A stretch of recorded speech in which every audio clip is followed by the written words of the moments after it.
Hello and welcome to today's daily news report where I cover all the biggest stories affecting your wallet, life, and money. You watch this channel each day because I keep you in the loop on what's really going on in Washington, D.C. with President Biden and the U.S. economy. I want to thank today's video sponsor, HelloFresh, and I'll tell you about their delicious offer later in today's video. Yesterday, President Biden sat down with the Associated Press for 30 minutes.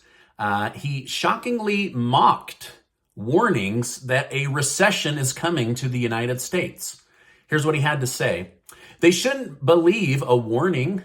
They should just say, let's see. Let's see which is correct. And from my perspective, you talked about a recession. First of all, it's not inevitable. Secondly, we're in a stronger position than any nation in the world to overcome this inflation. But many are starting to wonder, is the president delusional? Is he selling us an empty bag? Because most top economists are saying we're definitely heading for a recession. Most presidents of the largest banks in America are saying we are heading for a recession, and yet the president of the United States continues to say it's not inevitable. You should quit listening to those voices. Let's just wait and see, wait it out. So what do you think? I mean, a lot of people right now, they're already saying we're in a recession, just admit it.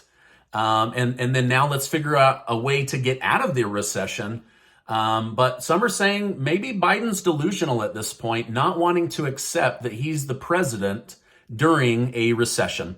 I don't know. Let me know your thoughts down below. Are we in a recession? Are we heading for a recession, or will there be no recession? Just say yes, recession, already in recession, or no recession. I look forward to reading your answers. Someone has been trying to warn President Biden of what's coming. Pollster Frank Luntz says he's been trying to get in contact with the Biden administration and White House, but claims they don't want to listen to him. He appeared on CNBC to offer Americans a warning.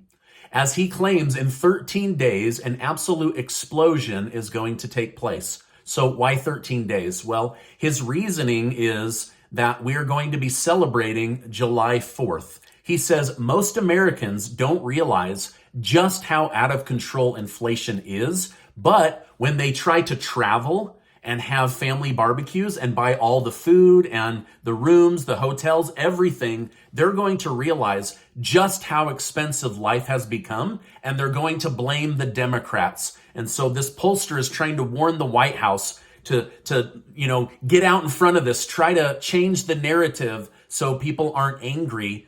But I don't know that that's going to work. And so this is what he's trying to say. He's saying Americans are about to feel the full weight of the U.S. inflation problem. Now, I think most of us, we've got our eyes open, right? We see what's really going on. We're not going to be tricked. We're feeling it, right? Every time you fill up your gas or you go get groceries or you buy something or you have to repair something, it's all more expensive. All right, now I have a lot more to tell you about Republicans and Democrats finally finding some common ground on two big areas. One is the prescription drug price, lowering those. The other is a $2,400 a year increase by the Social Security Benefits Program. And I'll tell you about both of those after I tell you about today's video sponsor. I want to thank today's video sponsor, HelloFresh. With HelloFresh, you get fresh, pre-portioned ingredients and seasonal recipes delivered right to your doorstep. Casey and I use HelloFresh to make home cooking easy, fun, and affordable. That's why it's America's #1 meal kit. Casey and I are big believers in having family dinner as often as we can. It gives us a chance to connect with the kids over a delicious meal and reconnect as a couple as we cook together. Not only does HelloFresh have delicious recipes created by top chefs, but it teaches us how to cook and combine items to create flavors that are out of this world. For example, the burgers we made had us make the most delicious sweet onion jam to place on the burgers. It was seriously so good.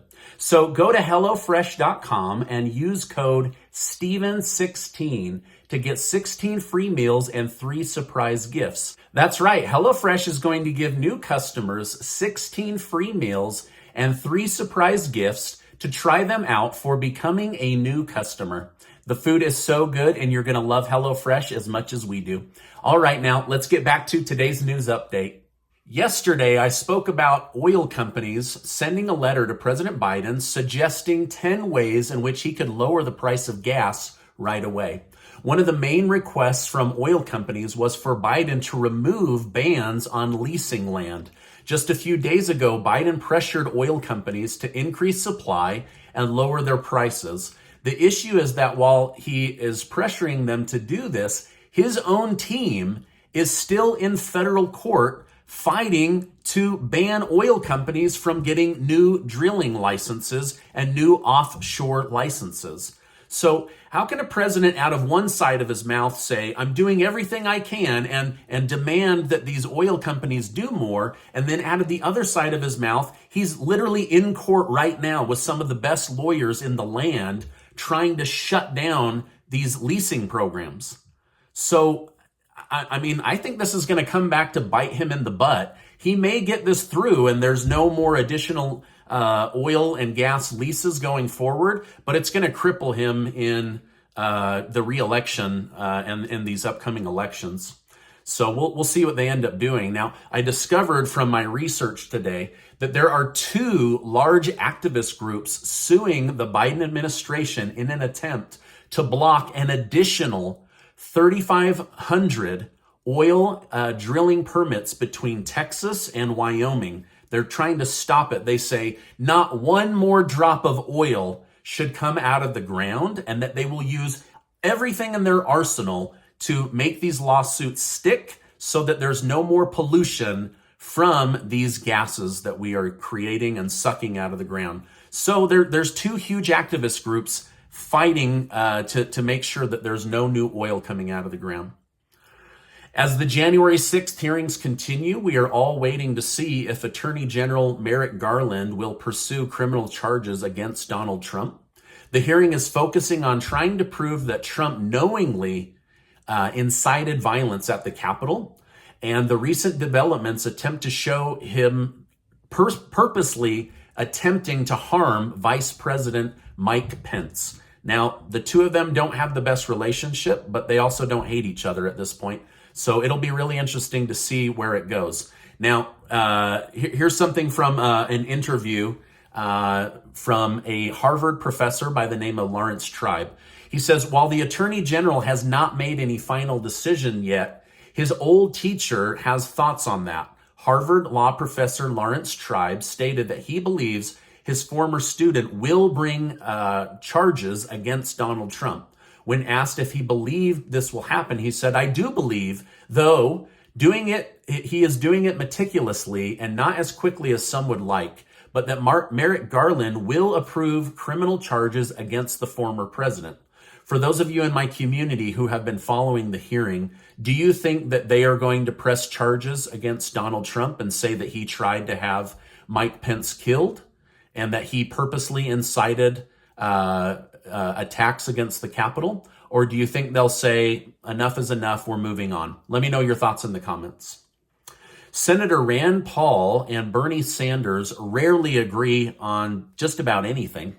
But this week, they had a fruitful discussion on the need to negotiate drug prices with drug makers in order to lower the price of prescription drugs for you and me, for the citizens of the United States. Senator Paul agreed with Sanders that if the United States government is going to spend taxpayer money, then it owes it to its citizens to negotiate on their behalf to lower the price of prescription drugs. Sanders said anyone buying 100 million of this or 1 billion of that would sit down and negotiate a discount based on the sheer volume of money we spend. And on top of that, all of the tax advantages we give these drug makers. However, the United States, as of today, remains the only country in the world that doesn't negotiate drug prices on behalf of their tax-paying citizens. But if Senator Paul and Sanders continue down this path, it looks like we could see this open up and we finally see those prescription drug prices come down, at least if you're on government programs like Medicare and Medicaid. Now, according to a New York Times article, More senators are saying they will support Biden in his 2024 presidential election, but the article states just the opposite when it comes to corporate America. They said that more and more businesses are anonymously telling them that they do not support his leadership and that they will not be donating to his campaign. And these are companies that have donated to Democrat campaigns for decades. They're now anonymously telling the New York Times, we don't support Biden. So again, this is from a New York Times article. U.S. Climate Ambassador John Kerry said 2 days ago, the United States should not approve any new oil and gas leases. There is no need to pump more oil and create more gas. He also told leaders of Mexico the United States very much wants to see them make an effort towards making their country and their citizens transition to clean energy or electric energy. Now, just for some context, John Kerry is worth $250 million and burns more jet fuel in a week than most Americans burn in their entire lifetime. Yet this dude has the stones to tell us that we're the problem. Anyway, let me know your thoughts about John Kerry. Good guy, bad guy? Let me know your thoughts in the comments. All right, now last week I told you how Senators Bernie Sanders and Elizabeth Warren want to see those that receive benefits from the Social Security Administration office receive a $2,400 a year benefit increase. Well, according to a Business Insider article, Senators Lindsey Graham and Mitt Romney of the Republican Party both agree with Warren and Sanders that something needs to happen to strengthen Social Security and also increase the benefits to the recipients to help deal with this incredible inflation that we are dealing with. Now, did you know the United States government continues to say inflation is only 8.6%, where in most cases it's 20 to 30%? The reason that they lie and say this is so that they don't have to give that increase to Social Security benefit recipients. Isn't that shameful? I mean, I know that they're running out of money, so that's probably why they're doing it, but that's the main reason why we're all being lied to about just how expensive inflation has become. Anyway, I digress. Let me go back.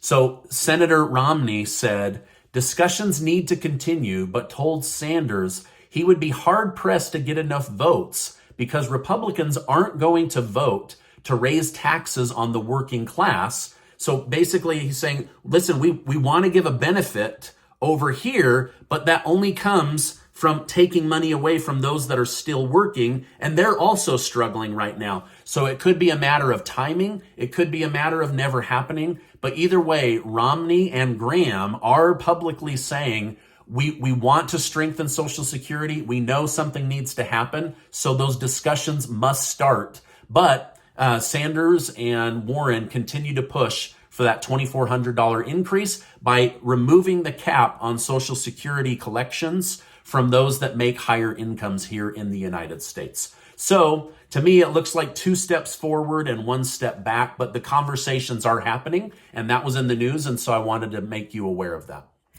Now, this is my update for today. As I know more, I will definitely come on and share more with you. Don't forget that Casey and I are trying to help out. We're giving away $6,000 in the month of June to members of our community, and I'll make sure to leave a link below with all of the details on that.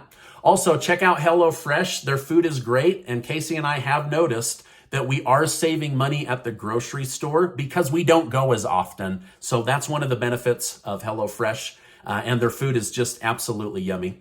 Now, before you go, I just want to remind you that you are amazing. Have a great weekend. I appreciate you being in my community, and I'll see you on the next video.